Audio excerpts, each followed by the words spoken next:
Está entrando.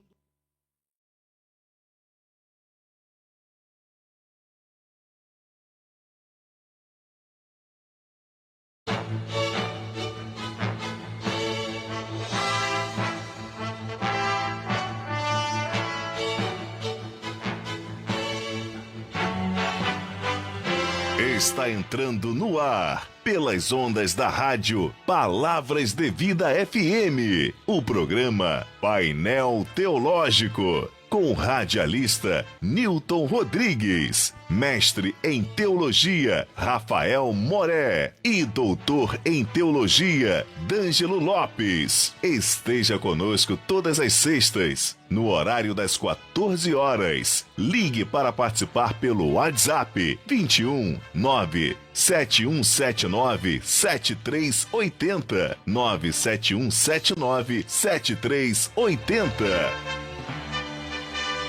Maravilha, maravilha, 14 horas 35 minutos no Grande Rio. Uma boa tarde para você. Está no ar o painel teológico e hoje nós vamos estar falando da reforma, né? Da reforma, e é um assunto interessante da pré-reforma, a reforma e seus principais vultos. Você pode participar pelo telefone 21 971 79 73 80. Estamos aguardando você aqui na mesa, ao nosso querido pastor Rafael Moré, o Davidson está também aqui. São pessoas que vão estar muito bem, né, nos ensinando, porque é uma aula, né, uma aula de teologia no ar. E a Rádio Palavras de Vida abriu esse espaço exatamente para que todos nós possamos aprender um pouquinho mais da palavra, a palavra do Senhor. Pastor Rafael Moré, boa tarde. Boa tarde, meu querido Nilton. Nosso querido pastor David está aqui com a gente hoje. E os nossos ouvintes aí, que Deus abençoe as nossas vidas nessa tarde, com essa aula no ar, né? Vamos estar falando sobre a Reforma Protestante, século XVI. Meu querido pastor Davidson, boa tarde. Seja bem-vindo. Boa tarde, meu irmão. É sempre um prazer estar aqui. Boa tarde também, professor Rafael. Falar da Reforma Protestante é falar de avivamento espiritual. Então, que seja uma bênção, né, a nossa vida aqui. Maravilha, né? É isso aí. Em síntese, o que foi a Reforma Protestante? Pode começar, Deus. Então, é porque não está direcionado? Não. A gente vai fazendo... É o bate-bola aqui, né? Bate-bola, Eu vou jogar para os dois, então, né? Então, a Reforma Protestante, ela foi um movimento religioso do século XVI, como a gente já sabe, que buscou, na verdade, reformar a Igreja Católica da época, né? Que era uma igreja que estava deteriorada e, na perspectiva dos reformadores, nem era tanto se dividir ou quebrar a igreja, né? Mas era reformar, melhorar a igreja para torná-la mais bíblica, devido aos problemas históricos, né, que foram acontecendo, com as doutrinas erradas, interpretações e práticas também erradas. Então, por exemplo, os abusos como as vendas de indulgências, a própria corrupção clerical, a simonia, né, e tudo mais, era uma prática comum da Igreja Católica da época. Então, em 1517, Martinho Lutero, ele encabeçou, mas antes dele já tinha algumas movimentações nesse sentido, e ele levou à formação, então, de novas tradições cristãs, como o luteranismo, o calvinismo, da qual, né, nós fazemos parte, e também o anglicanismo, transformando, então, profundamente a religião da época e a política e também a cultura europeia de um modo geral. Com certeza. A reforma, na verdade, ela se tornou necessária devido aos desvios da igreja na era medieval, né? Principalmente em tempos que antecederam aí o advento da reforma, a partir do século X, século IX, por aí, a igreja estava muito deteriorada, né? Havia uma corrupção do clero e com a necessidade de construir, né, a Basílica de São Pedro, né? A simonia, né, entrou direto na igreja. A venda dos cargos, né? Simonia é a venda de cargos. Vendia-se os cargos, depois também começou a se vender as indulgências, né? E relíquias, né, que eram vendidas. E se criou um sistema político também, né? A igreja, na verdade, ela estava unida ao Estado. Ela tinha um poder temporal muito grande, político muito grande. Inclusive, a igreja era moderadora de tudo, né? Você tem uma ideia, é no pós-reforma que surge o iluminismo, né? Que as pessoas começam agora a poder expressar seus pensamentos, as pessoas têm liberdade. Agora, a Revolução Industrial vai acontecer também, né? A invenção da imprensa, Sim, a imprensa reforma, e tudo mais, né? Porque a igreja tolia tudo, a igreja moderava tudo, ninguém podia levantar um pé sem a aprovação da igreja. E qualquer pessoa que dissesse alguma coisa que contradissesse aquilo que a igreja declarava, não só em termos de fé, mas até em termos de ciência, essa pessoa era declarada como herege, né? E ela era perseguida. Ela podia ser morta, tinha os seus bens confiscados, sofria várias sanções. E por causa disso, então, e principalmente por causa da corrupção do clero, da religião, tudo mais, é que os reformadores, né, aliás, os pré-reformadores, já começam lá a partir do século X, né, a trabalhar no sentido de mudar essa situação de coisas. As pessoas começam a pregar a palavra de Deus, começam a imprimir textos das Escrituras, folhetos, para colocar na mão do povo em língua vernácula, a fim de que o povo pudesse sair da ignorância espiritual. E, na verdade, a reforma, ela é, antes de tudo, uma volta às Escrituras, né? Por isso, um dos axiomas da reforma é sola Escritura, né? Exato, né? Maravilha. E, tratando aqui ainda da necessidade da reforma, né? A gente sabe que toda essa corrupção moral, espiritual da Idade Média e também institucional trazia também essa questão da amarração do Estado à Igreja. E a reforma veio romper com isso. Ela veio trazer esse valor, né, da Igreja fora do Estado. Então, a diferenciação entre o reino, e o rei era o que cuidava, né, de toda essa parte administrativa, governamental, e a igreja cuidava apenas da parte espiritual. E isso foi importante, porque também trouxe novos movimentos dentro da religiosidade protestante, né, novos grupos, novas expressões do protestantismo, e isso trouxe essa diversidade, né? Alguns até veem problemas com essa diversidade protestante hoje, especialmente aqueles que são mais afeitos à Igreja Católica Institucional, e acham que mesmo nós protestantes deveríamos ter um governo único, né? Uma expressão única que pudesse controlar todas as expressões evangélicas, como acontece com a Igreja Católica. Mas a gente não pensa assim, né? A gente pensa diferente. Os segmentos teológicos, as diferenças litúrgicas nos impedem, né, de ser uma igreja una no Brasil. E também o ecletismo, né? O povo brasileiro é um povo muito eclético, né? Mas a própria Igreja Católica hoje não é una, porque você tem várias facções católicas aí. Tem vários segmentos. Você tem o movimento católico carismático, você tem a Igreja Católica Ortodoxa. Tem, né?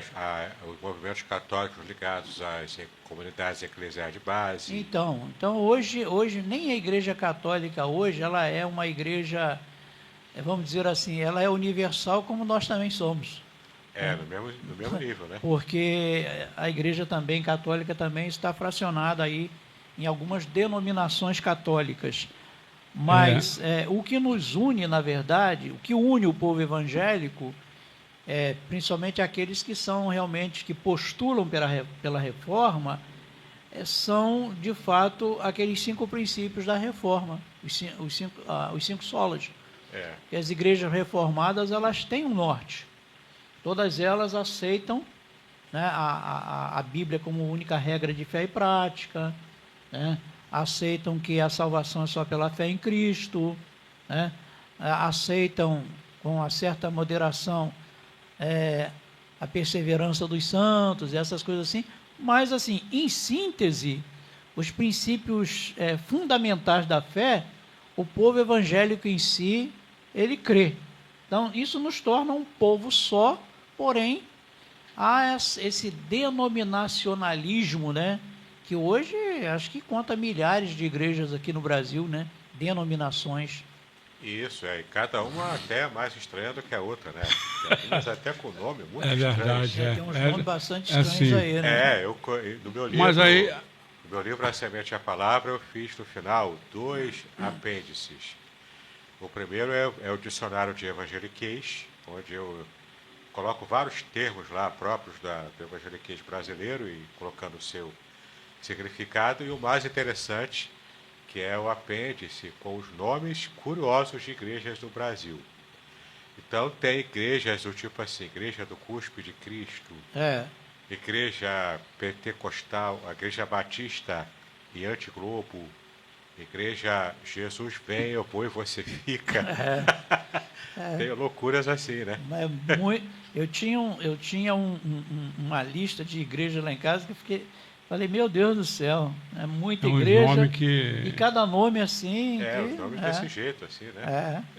Tinha uma que era a Igreja Pentecostal da Arca de Noé, puxada a égua. Não, por incrível que pareça, não é piada, existe. Sim. Outra que eu vi também é a Igreja Jesus é lindo e cheiroso. Então... Mas aqui, então, essa necessidade de haver, de fato, a reforma, por essas questões todas que desencarrilhou, na verdade, a questão do Evangelho, né? Sim, eu acho que assim, justamente, eu acho que uma das coisas que impulsionou a reforma era a falta de liberdade religiosa, né? As pessoas não tinham liberdade de expressar sua fé. A pessoa escrevia um livro, por exemplo, qualquer pessoa que fizesse qualquer coisa, escrevia um livro, ele tinha que ter a chancela da igreja. Se a igreja não liberasse, o livro não podia ser publicado, né? Então, por exemplo, o Lusíadas de Camões é de 1500 e alguma coisa, antes da reforma. Um pouquinho depois da reforma, a igreja ainda tinha... É uma ditadura religiosa, tinha esse poder de tolir ainda. A igreja ainda estava exercendo essa força. Fazia um imprimatur, né? Se não tivesse a chancela da igreja, né?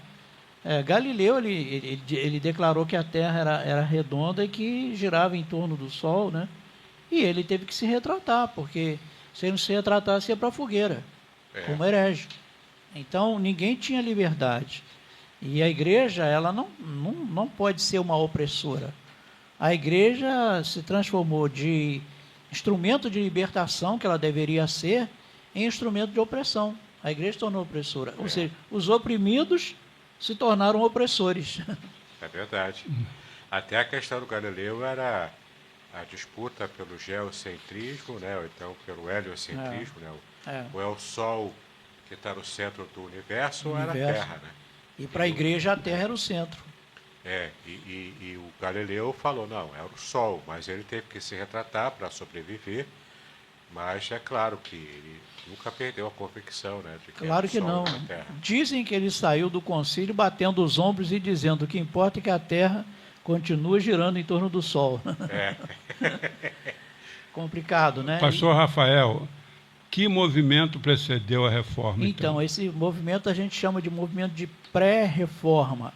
O movimento de pré-reforma, ele é um movimento bem longo, porque começa no século XI, até quando o reverendo Hidauro esteve lá na igreja fazendo aquela exposição sobre a história da reforma, né? Sim.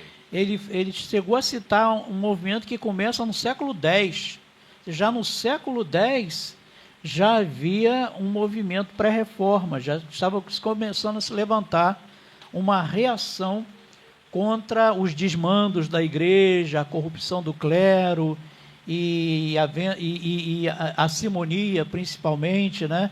Porque antigamente era assim, a pessoa era um católico e tinha influência, era lá da aristocracia, né? Ele nascia um filho, ele já comprava o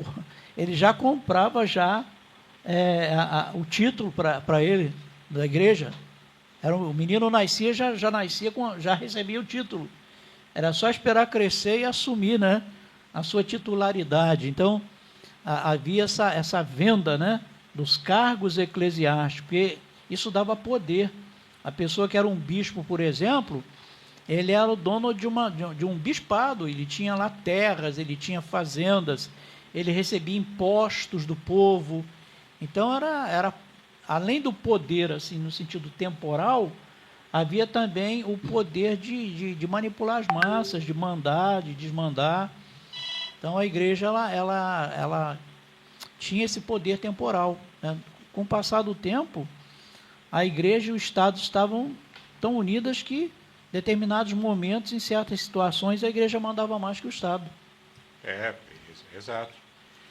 Temos até alguns nomes aqui, né, um pouco mais à frente, mas ainda nos pré-reformadores. Eu separei aqui o nome de John Wycliffe. Na Inglaterra, no século XIV. Ele defendeu a tradução da Bíblia e a autoridade das Escrituras. Porque também é um fenômeno, né, muito terrível na época. Além de pouca escolaridade, muita gente não sabia ler. Mesmo os que sabiam, só podiam ter acesso à Bíblia se fossem nos mosteiros para ler aqueles textos copiados à mão.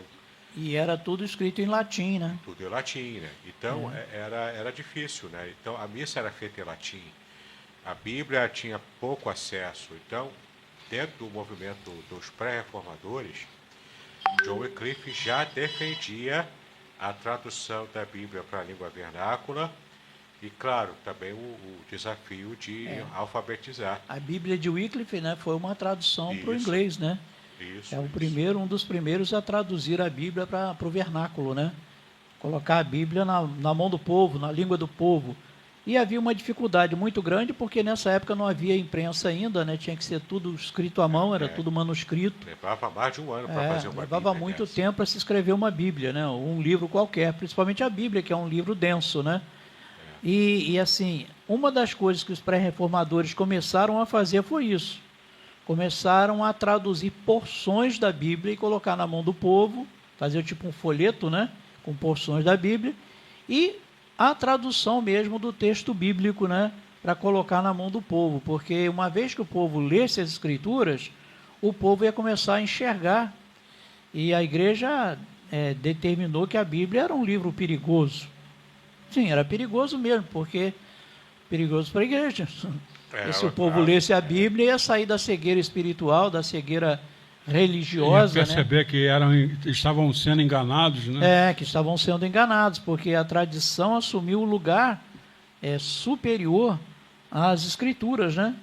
Havia também a adoração dos anjos, a adoração dos santos, a mariolatria, e tudo isso confronta diretamente as Escrituras, a palavra de Deus. A Bíblia ensina que só Deus pode ser adorado. Ao Senhor teu Deus adorarás e só a Ele prestarás culto.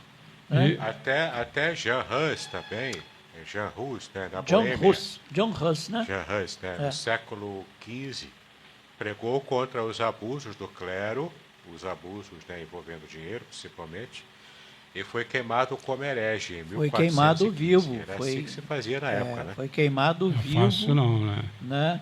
É só encontrar aquele sistema, já era. Se levantou contra o sistema, e se não se retratasse, porque eles queriam que a pessoa fizesse uma retratação pública.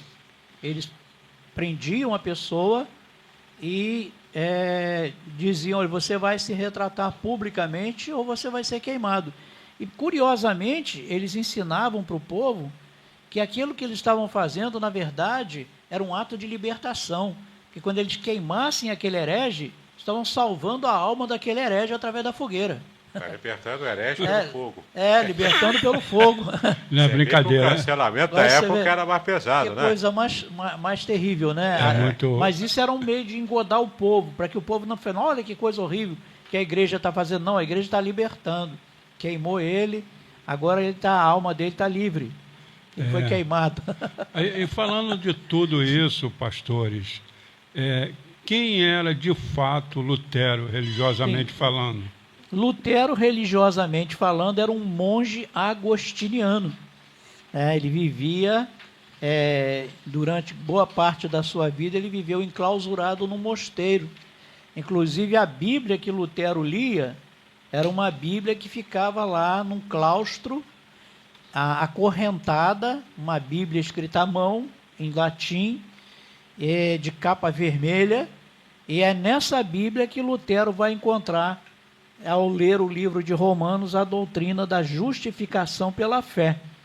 Lutero, ele era um homem que ele tinha um peso muito grande de pecado, ele se fustigava, ele praticava aquele ascetismo, né? Ele chicoteava o próprio corpo, Era muito severo, né? Vivia em muitos jejuns e orações. Ele várias vezes ao dia ele se penitenciava, ele ia lá fazer a sua confissão auricular, porque ele sentia um peso muito grande do pecado. E eu creio que esse peso de pecado que Lutero sentia já era o Espírito Santo agindo nele. Já era o Espírito Santo movendo Lutero para que ele buscasse, né, conhecer a verdade e ser liberto daquele estado de coisas que ele vivia, né? Ele vivia celibatariamente, porque ele era um monge, né? Ele era um grande teólogo, professor, né? Ele ensinava na Universidade Católica, né? Lá de Wittenberg, né? E ele era um camarada que tinha um senso religioso muito exaltado, muito exacerbado. Mas, no momento que ele encontra, ao ler Romanos, a doutrina da justificação pela fé, aí ele é liberto, né? Aí ele não pode mais continuar te colocando debaixo daquela ordem de coisas da igreja. Ele escreve, então, as suas 95 teses, e lá no 31 de outubro de 1517, ele vai lá e prega lá na porta, né? Alguns dizem que ele pregou na porta do castelo, outros dizem que ele pregou na porta da sua paróquia, né? Na Catedral de Wittenberg. Ele também era professor de teologia lá. Professor de teologia, aula, isso. Ali, né? E aí ele prega as suas 95 teses lá. Isso aí é o marco que faz eclodir a reforma. Mas isso aí é consequência também de um movimento reformado, que Lutero ele foi influenciado pelos pré-reformadores também. Muito bem. Exato, né? Até o pastor Eduardo, quando dá essa palestra, ele fala que o Lutero era tão assim focado na questão do pecado, na purificação pessoal, que ele chegava a enlouquecer o seu superior lá no... Porque ele ia várias vezes fazer confissão, várias vezes ao dia ele ia lá.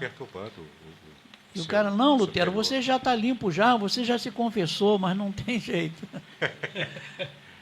É interessante isso, situação complicada, né?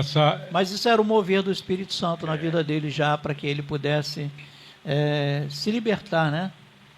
Qual era o fato, o objetivo de Lutero em relação à reforma? Como a gente já até falou aqui rapidamente, né? Lutero não desejava romper com a igreja, e nem os reformadores, de um modo geral. Pré-reformadores, né? De um modo geral também. Não queriam romper com a igreja, como acabou acontecendo. Mas eles queriam reformá-la por dentro. O objetivo dele era corrigir doutrinas e práticas contrárias ao evangelho bíblico, especialmente o comércio das indulgências e a corrupção doutrinária também. Mas a ruptura acabou acontecendo quando Roma o excomungou em 1521. Então, Lutero, embora a sua intenção não fosse a de exclusão dele próprio e dos reformadores, mas a Igreja Católica não conseguiu enxergar aquele movimento como um avivamento, como a gente enxerga, né? É verdade. Foi um avivamento espiritual naquele período. Haviam até mesmo pessoas dentro da igreja que até concordavam com Lutero, mas essas pessoas elas não puderam se expressar porque tomar posição seria ficar na mesma posição de Lutero. Alguns até o aconselharam, olha, dá de mão esse negócio aí, rapaz, se retrata. Não adianta você insistir nisso, porque isso vai trazer muita dor, muito sofrimento para você, mas uma vez que a pessoa enxerga a verdade, aí não tem como retroceder, né? Porque lá no concílio de Worms, né, eles o chamam, né, lá na cidade de Worms, e eles dizem para ele, olha, se ele estava disposto a se retratar, a queimar toda a literatura dele. E aí a resposta de Lutero é a seguinte, olha, não é bom para um homem estar contra a sua própria consciência. Dizem que ele declara o seguinte, olha, ainda que haja na cidade de Worms tantos demônios como as telhas dos telhados, eu não me retratarei. E aí ele sai dali já perseguido de morte, né? Só que ele consegue o refúgio lá entre os príncipes da Alemanha, né? E ele não é morto pela igreja, mas ele fica enclausurado lá no castelo, porque se ele saísse, o matariam. É lá que ele faz a tradução, né, da Sim, Bíblia. lá ele começa a fazer a tradução do Novo Testamento, primeiro, né, para o alemão, e depois a Bíblia toda, né?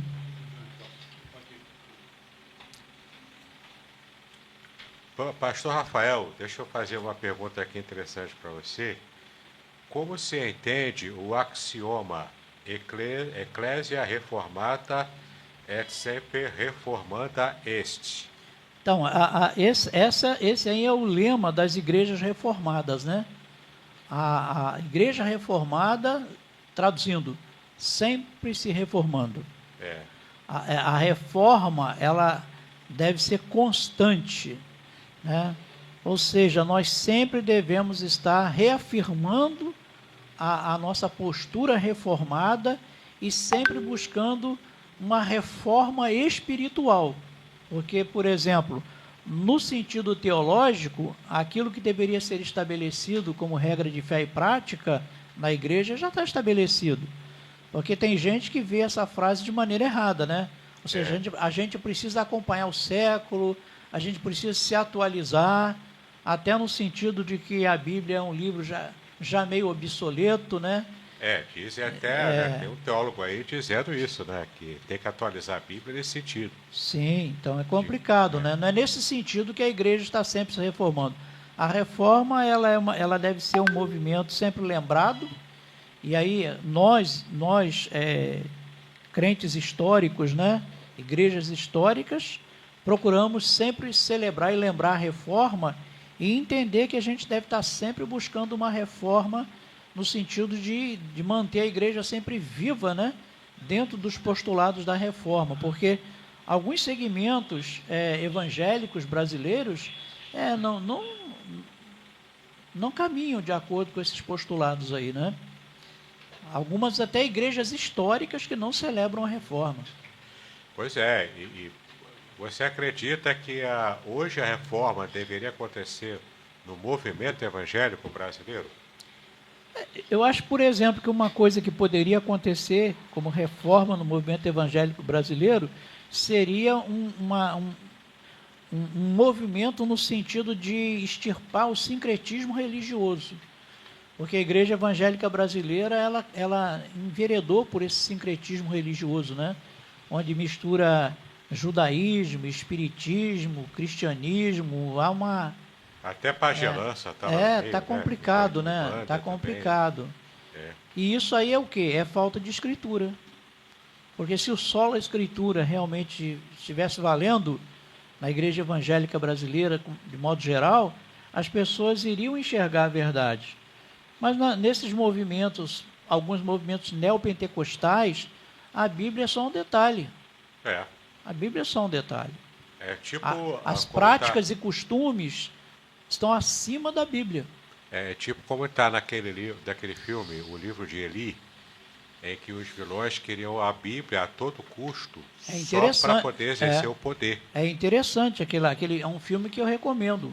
O livro de Eli, um filme já vi 2 vezes. Excelente obra, excelente livro. Tem o livro, né, e tem o filme, né? O filme é muito bem interpretado por um ator famoso aí, Denzel Washington, né? Que faz o papel inclusive é pastor evangélico. que faz o papel do protagonista principal, né? Que carrega o livro, né? E por causa disso ele é perseguido, né? Porque eles querem o livro, porque o livro era fonte de poder temporal, né? É para exercer o poder político mesmo, de domínio sobre as massas, né? Eles queriam usar nesse sentido. E a Bíblia virou, no movimento evangélico brasileiro, a Bíblia, mal interpretada, virou um instrumento de manipulação de massa. Sim. As pessoas são manipuladas através de textos isolados da Bíblia. Sim, exatamente. A Bíblia é citada, mas é citada de maneira inconveniente, errada, torcida. É o famoso está na Bíblia, né? Mas assim, Satanás usou a Bíblia para tentar Jesus. Isso não quer dizer nada, né? Justo. E Jesus rebateu com a Escritura também, né? Ele rebateu com as Escrituras também, mas interpretada de modo adequado, de modo correto, né? O grande problema é a falta de espiritualidade. Por que o diabo interpreta mal a Bíblia? Porque ele não tem espiritualidade. E a pessoa que não tem espiritualidade, ela interpreta mal a Bíblia. E outra coisa, a maioria desses movimentos aí são movimentos de pessoas que não têm formação teológica. O camarada cria uma igreja lá, ele se torna o pastor da igreja e pronto. E aí o que ele acha que é certo é que ele vai pregar. Ele vai pegar a Bíblia, não vai... Porque uma das coisas que a reforma ensina é o livre exame das Escrituras. Mas como eu já expliquei aqui algumas vezes, livre exame não é a mesma coisa que livre interpretação. Para você interpretar a Bíblia corretamente, existe uma série de pré-requisitos, né? Existe todo um preparo para que a pessoa se torne um intérprete da Bíblia que seja... E a primeira coisa é fidelidade às Escrituras, é empatia com a verdade. Se a pessoa não tem empatia com a verdade, se ela não se compromete com a verdade, se ela usa a verdade a bel prazer, ela vai torcer a verdade porque ela quer manipular. Exato. Manipular as massas, manipular pessoas. Infelizmente é o que está muito acontecendo. E a finalidade é essa aqui, é financeira, que é usar a palavra de Deus como meio de manipulação para extorquir as pessoas. Infelizmente. Infelizmente, todos concordamos aqui que hoje é o movimento evangélico brasileiro que precisa de uma reforma urgente. Então, infelizmente. A gente já falou aqui, en passant, sobre as 95 teses, né? Mas aí, Davidson? As 95 teses afixadas por Lutero na porta da igreja do Castelo de Wittenberg aconteceu em 31 de outubro de 1517. E não foi à toa. Por que ele escolheu essa data? Porque logo depois, no dia 1º de novembro, aconteceria, como sempre acontece, né? Na época era também as festividades do dia de Todos os Santos. E que mais tarde, por evolução histórica, se tornou em 2 de novembro o Dia dos Mortos, né? Aqui no Brasil, que inclusive daqui a pouco vai acontecer, feriado e tudo mais. Mas a questão é que ele quis aproveitar de modo pragmático esse dia, do dia 1º de novembro, que estaria apinhado de gente ali, todo mundo na catedral, para poder fazer lá, assistir a missa e tudo mais. Ele quis aproveitar, e dentre tantas práticas que se tinha de afixar papéis e comunicados ali na porta, ele colocou as 95 teses. E era o equivalente, na época, às nossas redes sociais hoje, ao Facebook, Instagram. Com certeza, porque era uma prática na época, né? Porque não existia o jornal, não existia a rádio, né? Então, as pessoas iam para um local onde era de bastante circulação, e se elas tinham alguma coisa para declarar, até mesmo os éditos, né, dos reis, né? Eram fixados em locais públicos, Então, a porta da capela era um local público, onde as pessoas iam lá atrás de informação. Então, também isso aí foi bastante estratégico de Lutero, né? Ele foi pregar lá as 95 teses, onde ele sabia que o povo realmente ia lá e ia ler, né? Até nisso Deus abençoou, porque ele conduziu a história a ponto de fazer Gutenberg criar a prensa móvel, dos tipos móveis, né? A imprensa tipográfica, e a imprensa ajudou também a mensagem das 95 teses de Lutero, depois da já fixada a catedral, a imprensa ajudou a impulsionar e a espalhar as notícias por toda a Europa. E o primeiro livro a ser impresso, né, por Gutenberg foi a Bíblia, né? A Bíblia de Gutenberg. Existem exemplares até o dia de hoje. E vale a Bíblia original lá vale uma fortuna, né? Vale, não tem nem preço. Existem réplicas. Não tem como também. Fixar preço, né? A própria prensa de Gutenberg também tem uma réplica muito bem feita, né? Que ainda existe hoje. Então. E é bacana a gente estudar a história e perceber como Deus foi conduzindo para que o avivamento da reforma alcançasse não apenas a Europa, mas todo o mundo ocidental, mesmo depois, né, daquele período. E até hoje temos temos as bênçãos sociais, políticas, espirituais também da própria reforma em si. Então, vamos falar então agora, voltar aqui ao tema que a gente passou também por ele aí rapidamente, que é o livre exame das Escrituras. O livre exame das Escrituras é algo maravilhoso, que só se tornou possível através da tradução. Sim. Quando a Bíblia começou a ser traduzida na língua do povo, e aí uma coisa muito interessante é que os reformadores e pré-reformadores, eles valorizaram a volta às línguas originais. Sim. Eles começaram a traduzir a Bíblia, eles não foram lá no texto em latim, que já existia, e traduziram do latim para os seus idiomas. Não, eles foram direto às línguas originais, porque até mesmo a Bíblia em latim, ela é uma paráfrase. Então, ela é um texto interpretativo. Em determinado momento, esse texto interpretativo favorecia as interpretações da igreja. Então, para que o povo tivesse na mão uma tradução da Bíblia que fosse totalmente isenta, os reformadores, então, eles foram às línguas originais. Inclusive, Lutero tem uma frase muito interessante, que a gente costuma citar: tradutor e traitore, né? O tradutor é traidor.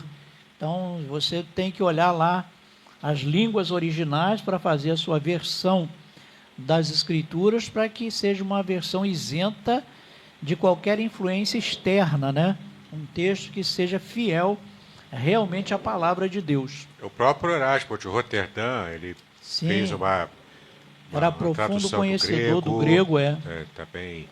Depois surgiram as primeiras Bíblias poliglotas. Isso. Que tinha o hebraico, o grego, tinha também o latim. Né? Então, era um movimento de realmente retorno às Escrituras e estudar com seriedade. E não apenas confiar cegamente na interpretação do Papa, da Igreja. Enfim. Porque, segundo a tradição da Igreja, só quem podia interpretar as Escrituras eram os padres. Ninguém mais podia interpretar, ninguém mais podia... Na verdade, não podia nem mesmo examinar as Escrituras, porque não tinha Bíblia. Eram queimados vivos com a Bíblia pendurada no pescoço. Queimados vivos, que a Bíblia... É engraçado que, assim, quando eu era criança, o meu pai dizia que a Bíblia era um livro perigoso. Isso ainda se dizia no meio católico. No século passado, as pessoas aprendiam isso. Cuidado com esse livro de capa preta, porque naquela época só tinha a Bíblia de capa preta. Esse é um livro perigoso, é o livro dos crentes. Meu pai falava isso para mim, que a Bíblia era um livro perigoso, que era livro do crente. Livro de crente. Antes fosse assim hoje, né? Já não é mais o livro dos crentes. Que coisa, rapaz. Hoje a Bíblia está na mão de todo mundo e muito mal interpretada, né? A Bíblia está no celular, a Bíblia está no computador, no tablet. Isso é bom, e é ruim porque também, ela está em todo lugar, mas é ruim porque as pessoas leem e fazem suas próprias interpretações.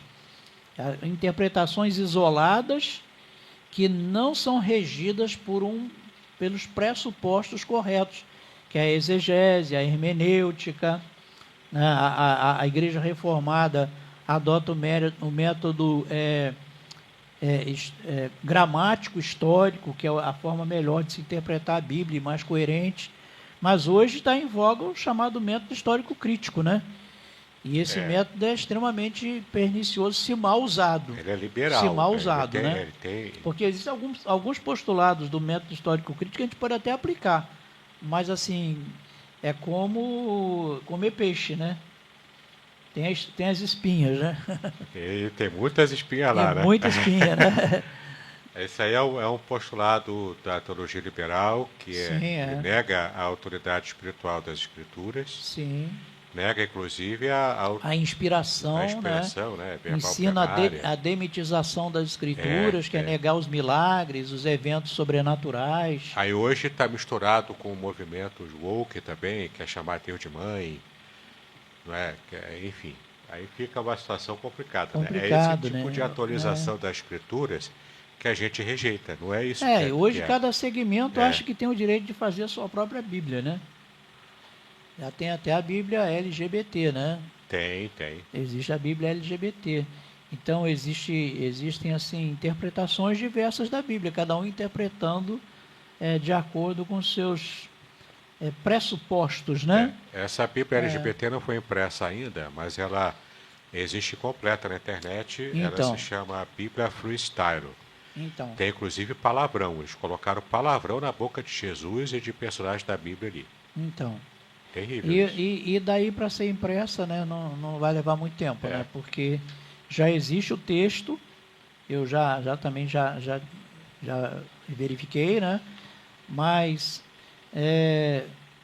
as pessoas acham que elas têm o direito, né? Assim como a gente vê muitas versões hoje, essas versões livres da Bíblia, né? Que são textos completamente parafraseados da Bíblia. Paráfrases, né? São paráfrases, né? Onde o tradutor, na verdade, não está traduzindo. Ele está fazendo uma interpretação do texto. E a maioria dessas paráfrases, o cara não foi lá no original. Ele pegou o texto que já existe em português, né, em vernáculo, e pegou aquele texto e deu a... Porque, inclusive, a paráfrase bíblica... ela é uma coisa até que a gente ensina para os nossos alunos, né? Eu ensino meus alunos a pegar o texto e fazer um exercício sobre texto, que é uma paráfrase do texto, onde você vai tentar dizer o texto, ou vai procurar dizer o texto com as suas palavras. Mas essa paráfrase é uma paráfrase onde você está sendo fiel ao texto, né? Você está pegando o texto bíblico e está apenas dizendo o texto com as suas palavras. Não está acrescentando coisas. Eu faço esse exercício com meus alunos porque isso ajuda até a compreender melhor o texto. Mas daí a fazer como muitas Bíblias aí têm feito, né? Por exemplo, tirar o lugar onde está o sangue de Jesus e colocar sacrifício, né? Sacrifício não é a mesma coisa que o sangue, né? Então, vários textos torcidos da Bíblia por causa dessa tradução aí, como a BLH, né? A Bíblia na linguagem de hoje, a Bíblia livre, que são textos assim bem... A mensagem de Eugene Peterson. A mensagem é complicado, né? Mas graças a Deus não está sendo muito usada, não. A maioria do povo, principalmente as igrejas reformadas e as igrejas históricas, elas têm assim, preferência por versões. Por exemplo, a igreja presbiteriana, por exemplo, ela adota a ARA, a Bíblia Revista e Atualizada, né? As igrejas Assembleia de Deus, a Revista e Corrigida, né? E acho que também a Igreja Batista adota, né? Só que eles têm um texto, acho que a Trinitariana. A Imprensa Bíblica Brasileira. Imprensa Bíblica Brasileira, né? Então eles têm também, mas assim, são textos bem... na medida do possível, né, procuram ser fiéis ao idioma e língua original. É a tradução de equivalência formal, né? Isso. Muito bem, então, né, que aula que você está recebendo na sua casa, no seu trabalho, e você pode participar também, né, dessa mesa, 21 9 71 79 73 80.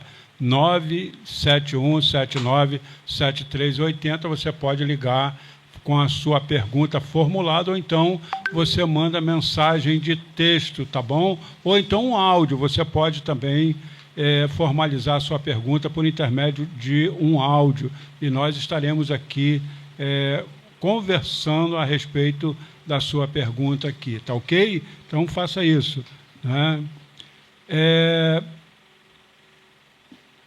Qual a implicação do sacerdócio universal do crente na comunidade de fé informada, na reforma? Reformada. Então, isso é muito importante, porque, voltando lá às práticas lá da antiguidade, né, antes da reforma protestante, existia um mediador. E esse mediador era o pároco local, né? E que o fiel, então, ele não podia, para que ele pudesse alcançar alguma graça da parte de Deus, até mesmo o perdão de um pecado, ele tinha que ir fazer a sua confissão auricular. Ele não podia ir diretamente a Deus através das suas orações, porque ele estava limitado por um mediador humano, né? E até mesmo no sentido das suas... Se ele fizesse uma oração, mesmo que ele fizesse uma oração particular, ele tinha que ir através dos mediadores. Por exemplo, Maria, ou um santo qualquer, ou o anjo Gabriel, ou seja lá que fosse, precisar de um mediador que estivesse entre ele e Deus para fazer essa mediação. Então ele não tinha acesso, a igreja não ensinava que o fiel podia ele mesmo chegar diante de Deus, apresentar, né, a sua dor ou o seu pecado e falar diretamente com Deus e receber perdão, reconciliação, restauração. Hoje, com o sacerdócio universal do crente, a gente ensina que qualquer cristão sincero, realmente que teve uma experiência real com Deus, ele não precisa de nenhum mediador humano, ele não precisa de ninguém para estar entre ele e Deus. O único mediador entre Deus e os homens é Jesus. Daí os solos Cristos, né? Porque só Cristo é que é o intercessor ou o mediador entre Deus e o homem. E nós vamos a Deus por meio do Senhor Jesus Cristo. Ele mesmo fala isso, né? Ninguém vem ao Pai a não ser por mim. E a palavra de Deus fala, né? Há só um mediador entre Deus e os homens, Jesus Cristo, homem, não há outro. É como se a igreja católica, o clero, o papa, enfim, né, o padre também local, todos eles lidassem com as pessoas como se fossem crianças, que não sabem atravessar uma rua sem dar a mão, né?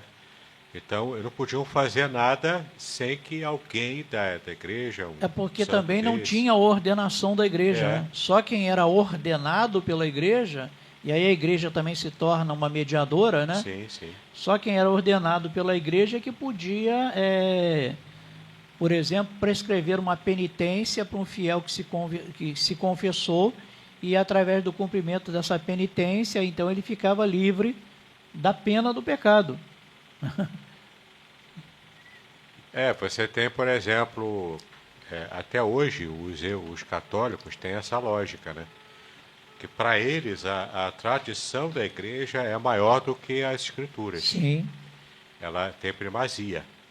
Para nós não, para nós protestantes, as escrituras têm primazia a qualquer tradição. Acima da tradição, não que nós não guardemos as tradições, porque até a Bíblia fala, né? Paulo fala para a gente guardar as tradições, não remover os marcos antigos, guardar as tradições. As tradições para nós, elas são referência, mas a Bíblia está acima de qualquer tradição, né? Ela é a nossa regra de fé e Sim, prática. A Bíblia é a regra infalível de fé e prática, né? Isso aí. Perfeito. Então, o sacerdócio universal do crente, em síntese, é o seguinte: todo cristão tem o direito de se reportar diretamente a Deus. Isso é uma democratização também do serviço, né? Sim. serviço da igreja. Mas então, o que acontece? Até a confissão auricular, ela se torna um meio de manipulação, né? Porque a pessoa fica dependente de um mediador humano para poder receber alguma graça da parte de Deus, né? Não era só no sentido da confissão, não. Até mesmo os atos da igreja, a missa em si, né? Por exemplo, a pessoa podia, e até hoje eles fazem isso, né? Uma missa, eles falam em missa em intenção da alma, né? Aquela missa que é feita pós-morte, né?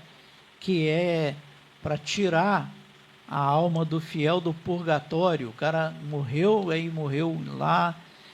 Porque se o batismo é salvatício, então a pessoa ela morre salva. Se ela foi batizada, batismo católico é salvatício. Então a pessoa morre, ela está salva. Mas está salva sim, mas ela pode passar um tempinho no purgatório, né? Para tirar do purgatório, aí lá o Tetzel, né? O tilintar da moeda no fundo do cofre, né? Tira a alma do inferno ou do purgatório. Foi o primeiro jingle da história, né? Foi jingle, isso. Né? E, por exemplo, a venda de indulgências também. A pessoa comprava uma indulgência pelo falecido, rezava as missas pelo falecido para que ele saísse do purgatório e pudesse entrar no céu. Só que a purgatório é uma doutrina da tradição da igreja também. Não existe purgatório, biblicamente não existe. A Bíblia fala que após a morte segue-se o juízo. Morreu sem Cristo, está condenado. Morreu com Cristo, já está livre, já está no céu, já está no paraíso. Jesus não falou para o ladrão da luz, para o ladrão da cruz, eu vou para o céu, você vai demorar um pouquinho mais, que você vai dar uma passadinha no purgatório. Não, hoje mesmo estarás comigo no paraíso. Né? Não é? Então, isso. O povo cria a doutrina com base em tradição, que era tradição humana, é sempre movida por algum interesse que não seja genuinamente espiritual. Certeza.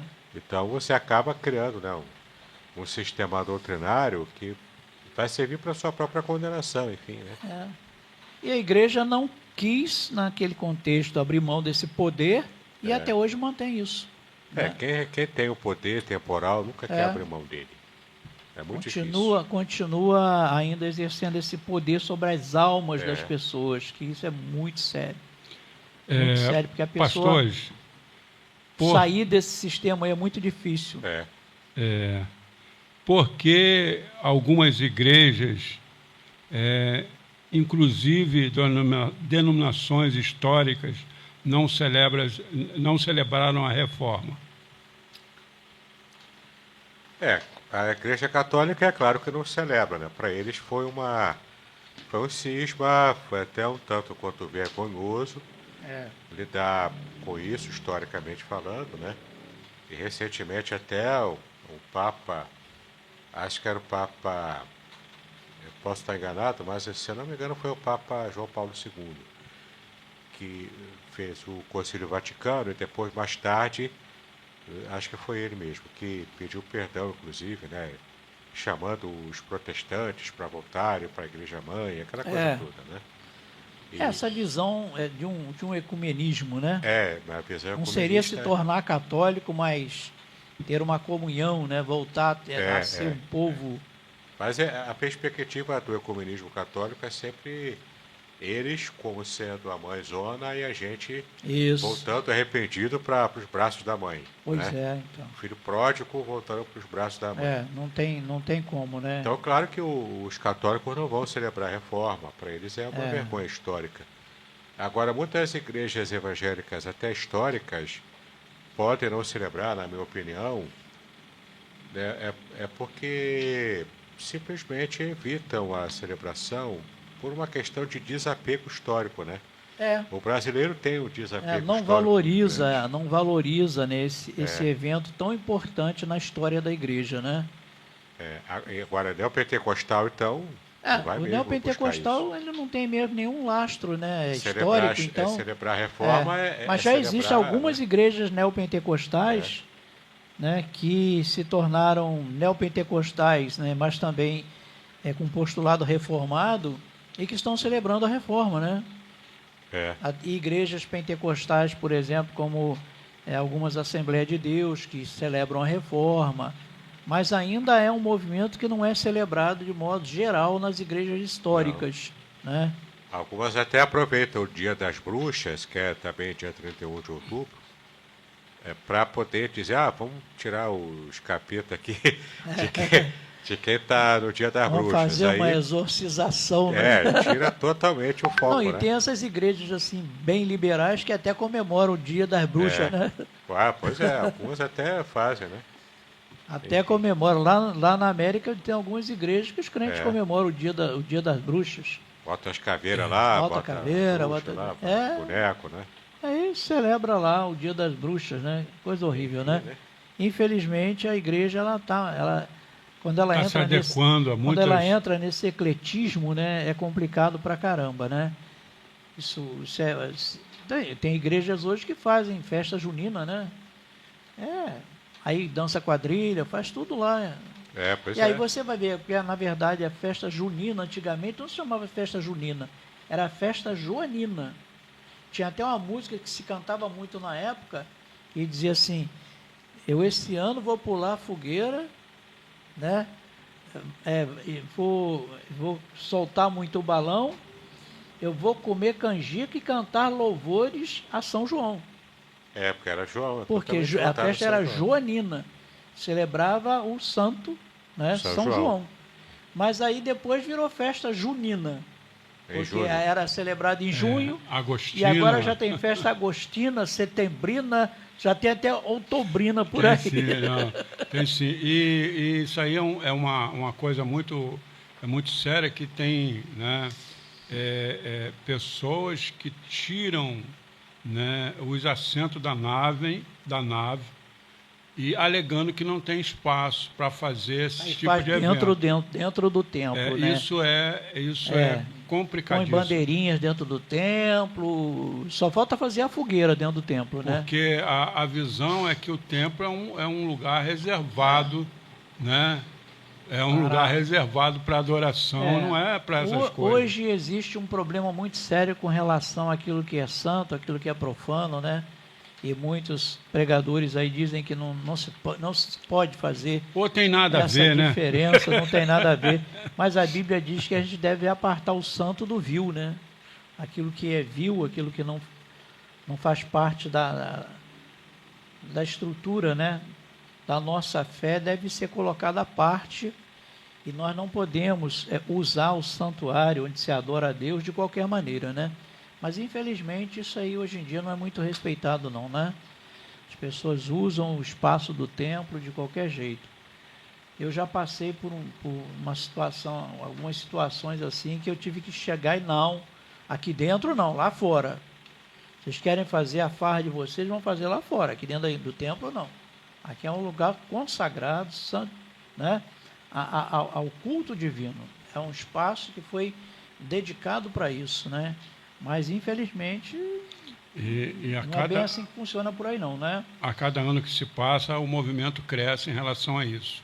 Isso. Nós vamos falar aqui então sobre alguns nomes, né?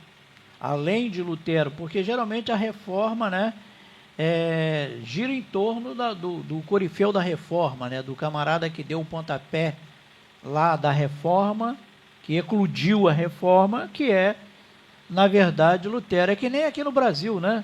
Quando o Dom Pedro, né, vai lá e fala independência ou morte, né? Na verdade, aquilo ali foi só um ato simbólico, né? Não tinha ninguém ali para guerrear com ele, não tinha ninguém. Não teve um peso era ali, só um ato mas simbólico para dizer que o Brasil, a partir daquele momento, estava se emancipando, né, do domínio de Portugal. Exato. Mas, assim, antes dele, já existia um movimento para libertar o Brasil, né? Existia um movimento que buscava, inclusive Tiradentes é um dos mártires, né? Isso. Desse movimento aí, que estavam buscando libertar o Brasil do domínio, né? Do império, de Portugal, né? Do reinado, né, de Portugal. Mas, por fim, se levanta lá um filho de Portugal, né, e declara, né, A independência, a independência do Brasil, e aquilo é um marco histórico. Então a mesma coisa é Lutero. Lutero é o camarada que levanta a espada e fala, olha, chega, né? Está aqui as 95 teses, vamos romper com... Mesmo lembrando que ele não estava querendo romper com a igreja. Ele queria uma reforma da igreja. Assim como os pré-reformadores que o precederam, eles não queriam criar uma nova denominação. Eles queriam romper com toda aquela ordem de coisas erradas e reformar a igreja. O movimento de reforma visava a reforma da igreja. Só que essa reforma não foi possível, porque houve uma contra-reforma, um movimento contrário, que levou então a... Inclusive esse movimento de contra-reforma vai continuar depois, né? Sim. Vai haver a contra-reforma, a gente pode até, de repente, um dia falar sobre esse movimento aí, que é importante também na história, porque os postulados que Lutero pregou lá confrontavam diretamente as práticas, né, erradas da igreja. E eles não queriam abrir mão daquilo porque era muito lucrativo, era um exercício do poder do qual também eles não queriam abrir mão, e levou então ao cisma, né? Surgindo então as igrejas protestantes. Hoje, termo que a gente praticamente não usa hoje, né? Hoje a gente usa mais o termo evangélico, né? Por causa do movimento evangelical. Cristão, evangélico, mas antigamente se usava muito, quando eu era criança, fulano é protestante. O termo crente era usado também, mas muito mais solenemente, ele é protestante. Protestante. Os protestantes hoje então, não protestam Lutero, mais, né? ele foi o camarada, né, que a gente diz que é o corifeu da reforma, porque ele é o cara que dá lá o grito, né? Mas assim, nós temos, por exemplo, João Calvino. Ele João foi um grande Calvino, sistematizador, né, da reforma.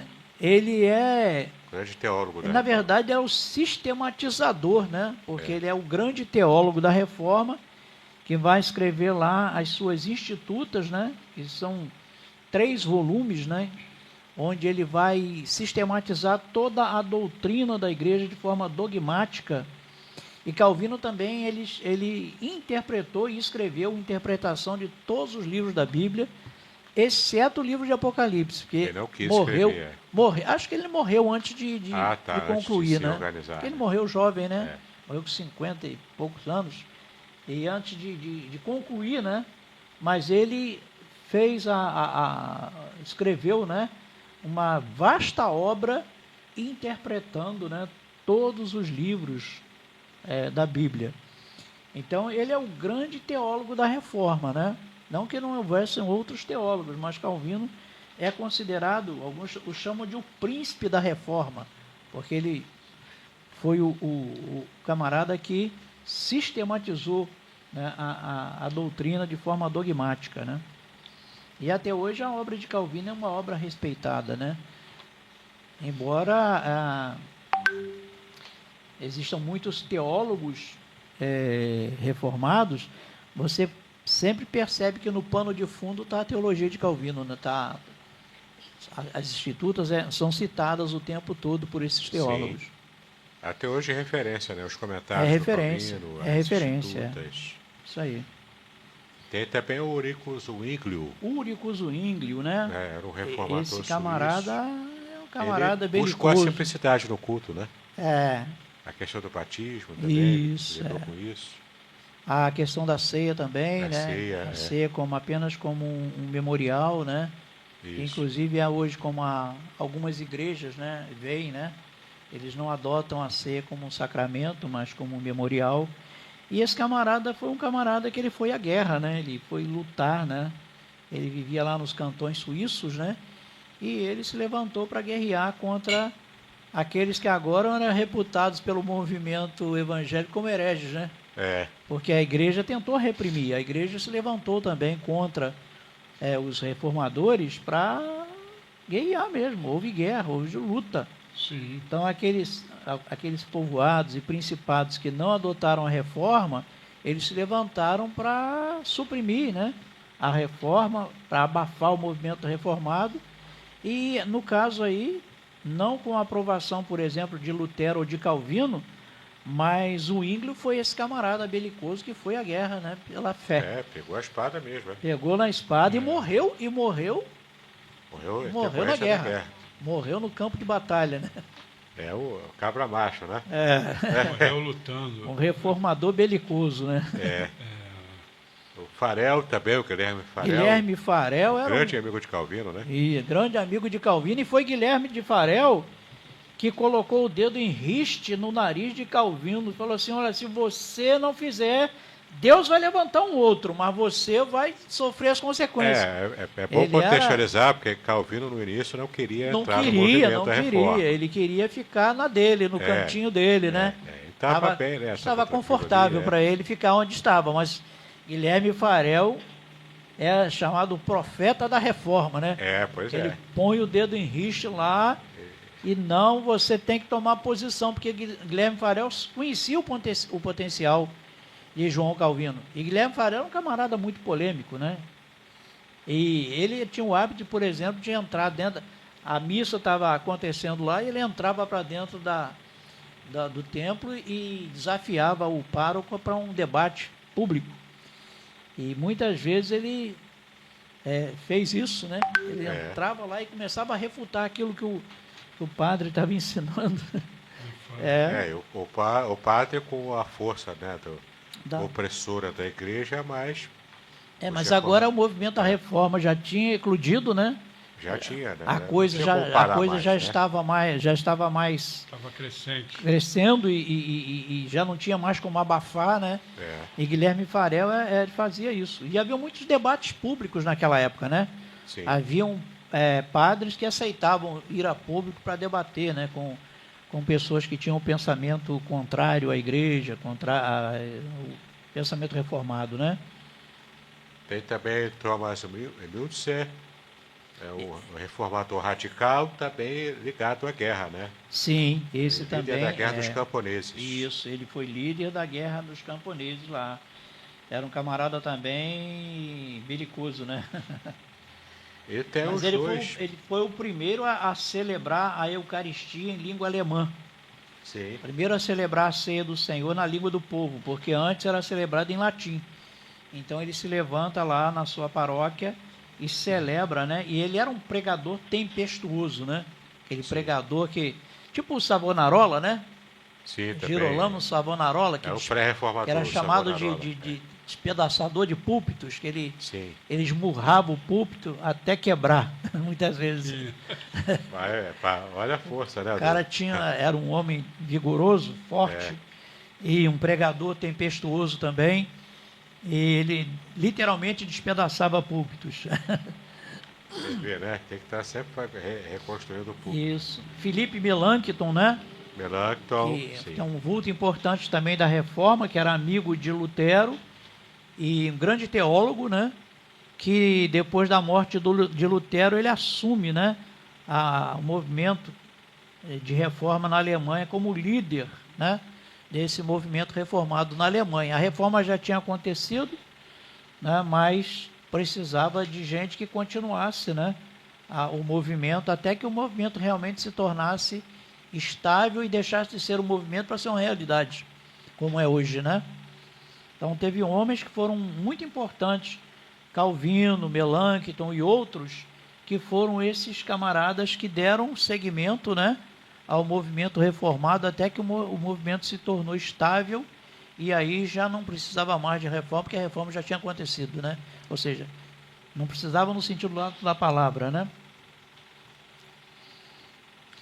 Exato. Isso. John Hus, né? Pré-reformador, né? E você já até também, citou, né? Aí, John Hus morreu queimado, né? Sim. Por causa da pregação da fé.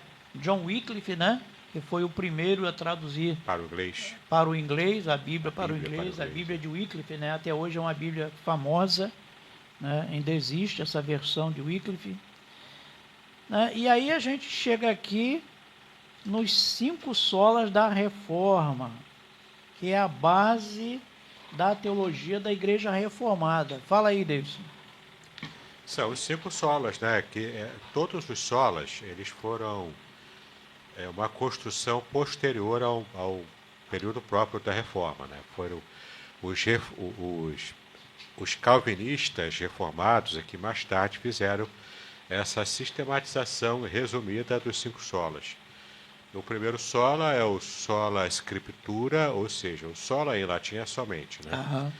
Então, sola scriptura é somente a escritura como autoridade final de fé e prática. Sola fide é somente a fé, onde é o corolário da salvação recebida somente pela fé em Cristo. Temos ainda o sola gratia, somente a graça, a salvação unicamente pela graça de Deus e não por obras. O quarto sola, o solus Christus, somente Cristo é o mediador entre Deus e os homens. E o soli deu glória, que é a mais posterior depois, né?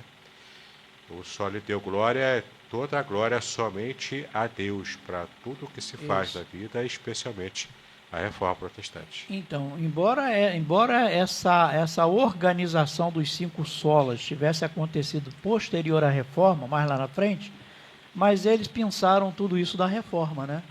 Eles foram lá no movimento, na história, e viram que esses aspectos estavam salientes na pregação reformada, Sim. na pregação dos reformadores. E o principal dos 5 solas é solus Christus, porque sem Cristo não tem sola escritura, Não tem nada, sem Cristo não tem sola fide, sem Cristo não tem sola gratia e nem só lhe deu glória. Então, o elemento catalisador dos solas, né, o coração pulsante, né, dos solas, é o solus Christus. Porque sem o solus Christus nada seria possível, né? Sim. Porque se tirar o solus Christus não sobra mais nada. O resto é desconstruído, é destruído. Não é isso? Porque o sola escritura, por exemplo, né, é quando você pega textos que mostram o poder da palavra e você coloca o sola escritura como esse principal aspecto da nossa vivência de fé. Então, por exemplo, você pega 2 Timóteo 3,16, que diz que toda a escritura é divinamente inspirada e proveitosa para ensinar, para redarguir, para corrigir, para instruir em justiça. Então, você tem aqui a palavra grega telpneustos, que é a inspiração, né? Ou seja, ela é soprada, literalmente é isso. O fôlego divino, né? É o fôlego divino, é o sopro divino. E isso é que faz a autoridade da escritura. Você tem também o texto de Deuteronômio 4:2, que diz: nada acrescentareis à palavra que vos mando, nem diminuireis dela, para que guardeis os mandamentos do Senhor, vosso Deus, que vos manda. Então, esse texto aqui, embora é Antigo Testamento, mas ele também dá esse tom, né, de termos a escritura como aquela base infalível da nossa fé. Com certeza, E, na verdade, por que a gente coloca o solus Cristo como o coração pulsante da reforma? Porque, por exemplo, quando você conhece Jesus, você não sabe nada de Bíblia. Sim. Você ouve uma pregação, você é tocado por aquela pregação, a pregação da palavra de Deus, e a partir do momento que Cristo entra na sua vida, que você se torna uma nova criatura em Cristo, é que você vai entender o valor e a importância das Escrituras. Então, sem o solus Christus, esse valor das Escrituras na vida de uma pessoa ficaria diluído, não teria sentido. Não haveria sentido, né? Para sola escritura, ou sola fide, ou sola gratia, ou soli deo glória.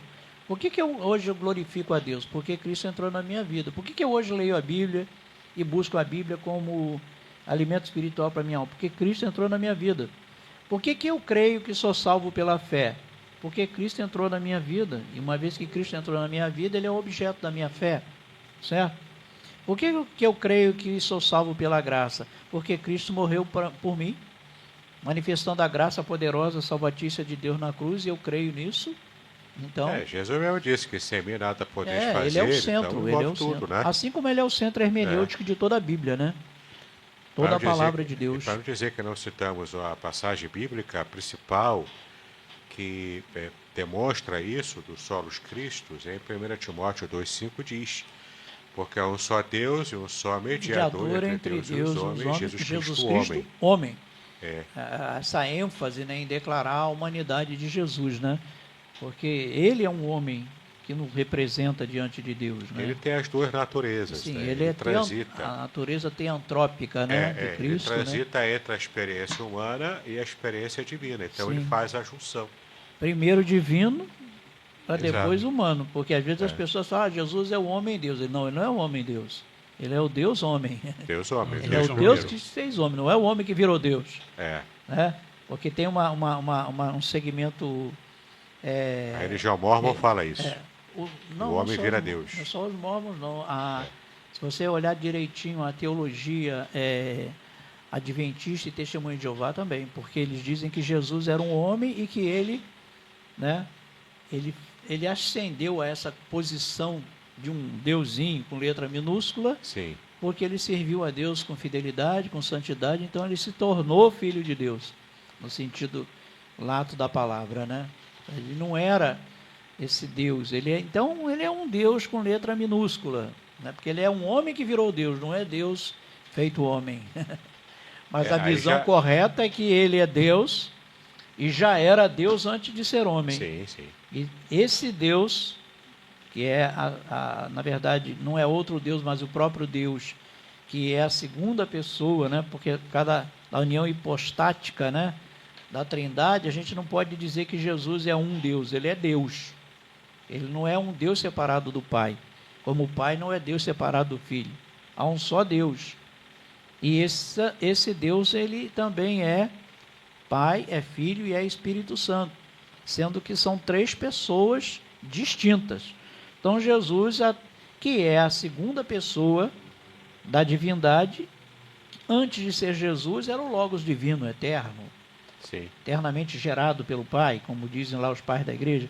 E esse Jesus, ele vem no tempo, na história, esse Cristo encarna-se, né? Aí ele se torna realmente o Cristo e aí ele se torna homem, porém não deixa de ser Deus. Aí há a união entre a natureza divina e a natureza humana, né? De tal maneira que Cristo sempre será homem. Sim. Ele jamais vai deixar de ser homem, porque uma vez que a natureza divina foi unida à humana, não tem mais como deixar de ser. É uma figura teantrópica, né? O Deus homem. Jesus é o Deus homem. Jesus mesmo disse em João 14:6. Ele não era, ele é o Deus homem. Ele até disse em João 14:6, eu sou o caminho, a verdade e a vida, ninguém vem vem ao Pai senão por mim. Sim, por que ele fala vem? Porque ele é a expressão, como o autor aos Hebreus fala, que ele é a expressão exata do ser divino. E quando os discípulos pedem a ele, Senhor, mostra-nos o Pai, o que ele fala? Filipe, há tanto tempo estou convosco e não me tendes conhecido?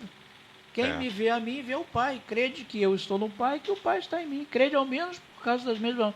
Como você me pede, mostra-nos o Pai. Ou seja, eu estou aqui.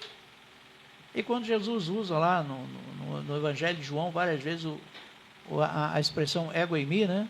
O Sim. eu sou, ele está se identificando com o eu sou lá do Antigo Testamento. O Porque, na verdade, quem era... Ih, caramba, quem era o eu sou? Era ele mesmo, o Filho de Deus pré-encarnado, né? Filho de Deus pré-encarnado. Bota na cadeira aí.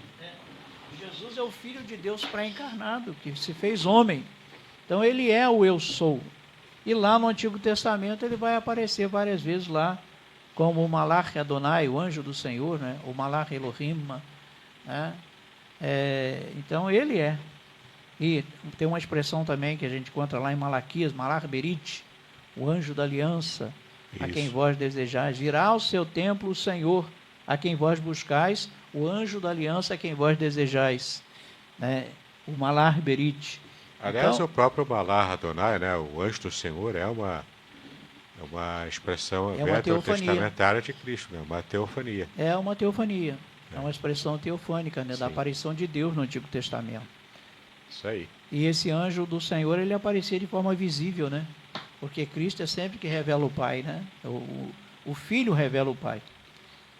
Maravilha, né? Maravilha. Concluindo aqui, então, agora aqui na nossa conclusão final, a reforma protestante mudou os rumos da igreja, teve influência poderosa também no século, pois o mundo pós-reforma é um mundo liberto, ao menos no Ocidente, da opressão da igreja e do Estado. A igreja deve prosseguir com o lema reforma, e não retroceder em seus postulados cristãos, bíblicos e teológicos. Hoje há muita influência em movimentos que tendem a levar a igreja de volta ao misticismo da Idade Média. Não é isso? Perfeito, né? A igreja evangélica hoje faria muito bem se estudasse a reforma, se entendesse e até interiorizasse o espírito da reforma, né? E de fato produzir uma nova reforma nos dias de hoje. Sim.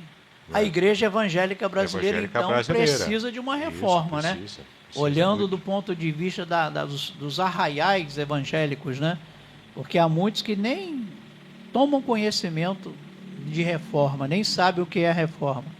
Você perguntar para um crente desse aí, o que é reforma? Não sei o que é isso, não. O que é pior, se você perguntar o que a gente comemora o dia 31 de outubro, o dia das bruxas. É o dia das bruxas. É o que eles vão falar. É isso aí.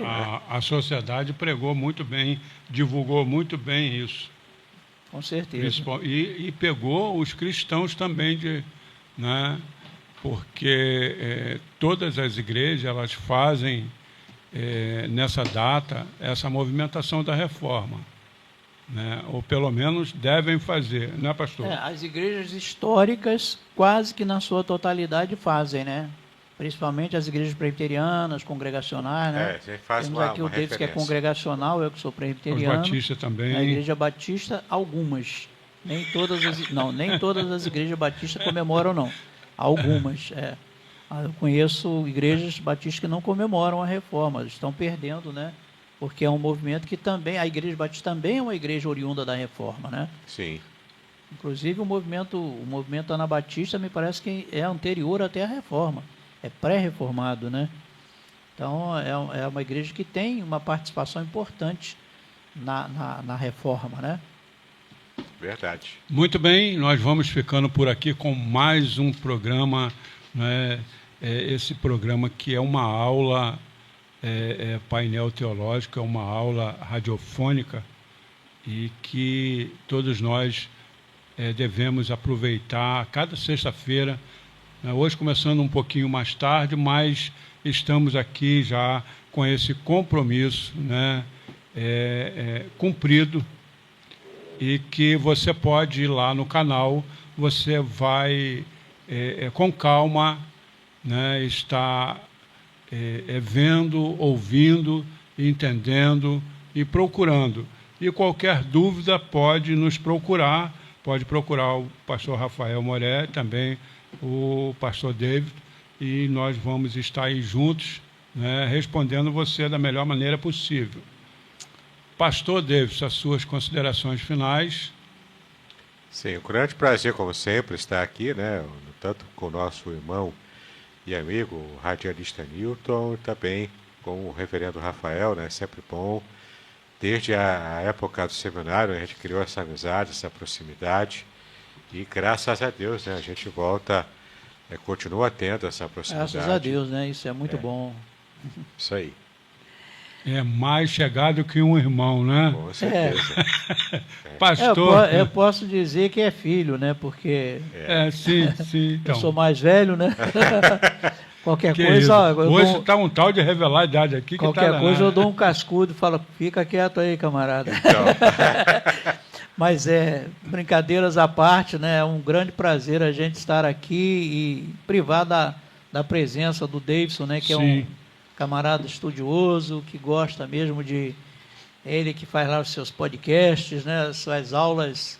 Eu não tenho essa pegada, né? Esses dias me convidaram lá para gravar umas aulas de grego. Eu falei, olha, eu não tenho tempo para isso, porque inclusive agora eu estou... todo o tempo que me sobra... Se eu não estou escrevendo um sermão, ou um estudo, ou uma palestra, eu estou lá digitando a minha gramática de grego. Vai ficar muito boa, vai ser uma gramática consumível, deve ficar com mais de 300 páginas, e é um trabalho que demanda muito esforço. Eu estou tendo que digitar tudo, eu tenho que digitar o texto, a parte em português, a parte em grego, Eu tenho um bom domínio do teclado grego, graças a Deus eu digito com facilidade, mas assim, estou fazendo um trabalho que vai gastar bastante tempo, mas que depois vai ser bastante gratificante nos cursos, né, que a gente ministra aí, vai ser muito importante. Então, estamos aí, à disposição de Deus, né, e aqui na rádio também, tendo essa oportunidade, né, e você que é nosso ouvinte, olha, leia sobre a reforma, procure conhecer, vai lá, pesquisa lá no Google, o que foi a reforma protestante do século XVI, pesquise lá sobre os vultos da reforma, porque você vai encontrar muita informação, vai aprender muito e vai ver a importância que esse movimento tem e que nós não podemos passar por cima disso aí. Muito bem, até terça-feira, né? Se Deus quiser, estaremos aqui trazendo a mensagem, né, no programa Palavras de Vida. Muito bem, então, nós vamos ficando por aqui. Aqui a paz de nosso Senhor Jesus Cristo esteja com todos nós nesta tarde de sábado maravilhosa.